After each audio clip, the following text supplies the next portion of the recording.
Lok Sabha speaker के दफ्तर में जबरदस्त हंगामा हुआ। सत्ता पक्ष और विपक्षी सांसदों के बीच में तीखी बहस हुई। लोकसभा स्पीकर के दफ्तर में सत्ता पक्ष के सांसद भी थे तो विपक्ष के भी सांसद दिखाई दे रहे हैं।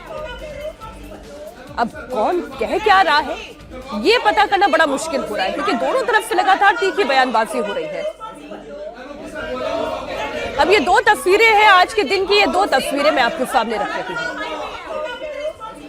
पहले तो विपक्षी सांसदों ने प्रदर्शन किया, नाराजगी जाहिर की, दिल नहीं भरा, स्पीकर के कक्ष में भी गए, वहां पर सत्ता पक्ष के सांसद भी पहुंचे और फिर दोनों के बीच में लगातार तीखी बहसबाजी होती रही।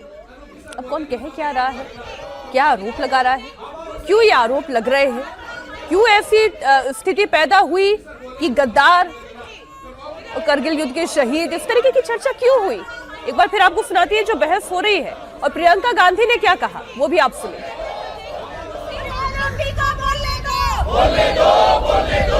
सबसे पहले स्पष्ट ये होना चाहिए कि निशिकांत दुबे जी तभी उठते हैं जब सरकार की इजाजत होती है, जब सरकार कहती है कि जाओ हाउस को डिसरप्ट करो। 0 आवर बैलेट पे आता है, आप देखिए उनका हर रोज 0 आवर आ जाता है। हम मांगते मांगते बैठे रहते हैं, हमारा नहीं आता है। तो जब सरकार चाहती है कि कुछ डिसरप्शन करना है तो वो उनको उठाते हैं। अब आप बताइए, अगर एलओपी को बोलने नहीं दिया, एलओपी को एक किताब जो प्रकाशित है, जो आज आपके सामने भी दिखाई है उन्होंने कि प्रकाशित किताब है, अमेज़न से खरीदी गई प्रकाशित किताब है, उससे कोट नहीं करने दे रहे। आप नियम कह रहे हो कि ये नियम का उल्लंघन है। तो अब ये महाराज उठे हैं और ये 6 किताबें सामने दिखा रहे हैं, उनमें से कोट कर रहे हैं, आप कुछ नहीं कह रहे हैं। इनका माइक चला जा रहा है। और किस लिए कराया गया? ये सरकार स्पष्ट दिखाना चाहती है कि इस संसद में सिर्फ उनकी चलती है। ये तो स्पीकर साहब का भी निरादर है, ये संसद का निरादर है, ये लोकतंत्र का निरादर है, ये इस देश की जनता का निरादर है। ये संसद, मैंने सुबह भी कहा, लोकतंत्र का मंदिर है। इसमें पूरे देश की आस्था जुड़ी है। इस संसद से एक एक हमारा जो नागरिक है उसकी आस्था जुड़ी हुई है। और आस्था किस चीज में है? लोकतंत्र में है, अपनी अभिव्यक्ति में, कि हर नागरिक की अभिव्यक्ति यहाँ पे होनी चाहिए। अब जो लीडर ऑफ ऑपोजिशन है वो खुद एक व्यक्ति नहीं है, वो एक प्रतिनिधि है। राहुल गांधी ने विपक्ष को बोलने से रोकने पर लोकतंत्र पर कलंक करार दिया। राहुल गांधी ने लोकसभा स्पीकर ओम बिरला को पत्र लिखकर सदन में बोलने से रोकने को परंपरा का उल्लंघन बताया। कांग्रेस ने राहुल गांधी के लिखे हुए इस पत्र को शेयर किया। राहुल गांधी ने पत्र में स्पष्ट किया है कि राष्ट्रपति के अभिभाषण पर बोलने से उन्हें रोकना लोकतंत्र के मौलिक अधिकारों का उल्लंघन है, राष्ट्रीय सुरक्षा पर चर्चा को रोकने का प्रयास है। राहुल गांधी ने आज पूर्व आर्मी चीफ नरवणे की उस किताब को एक बार फिर से मीडिया के सामने लहराया। इसे लेकर विवाद हो रहा है। राहुल गांधी ने कहा कि सरकार ये कह रही है कि किताब है ही नहीं, जबकि इस बुक में नरवणे ने चीनी टैंक का जिक्र किया है। This is mister Naravane's book, Naravane ji की किताब है और मुझे कहा गया है कि मैं इस बुक को कोट नहीं कर सकता हूं, बट यहाँ पे पूरा लिखा है।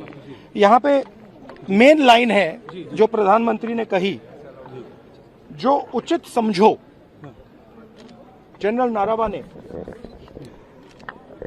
ने राजनाथ सिंह जी को फोन किया और कहा कि देखिए कैलाश रिज पर चाइनीज टैंक्स आ गई हैं, हमें क्या करना है। पहले राजनाथ सिंह जी ने उनको रिप्लाई नहीं दिया।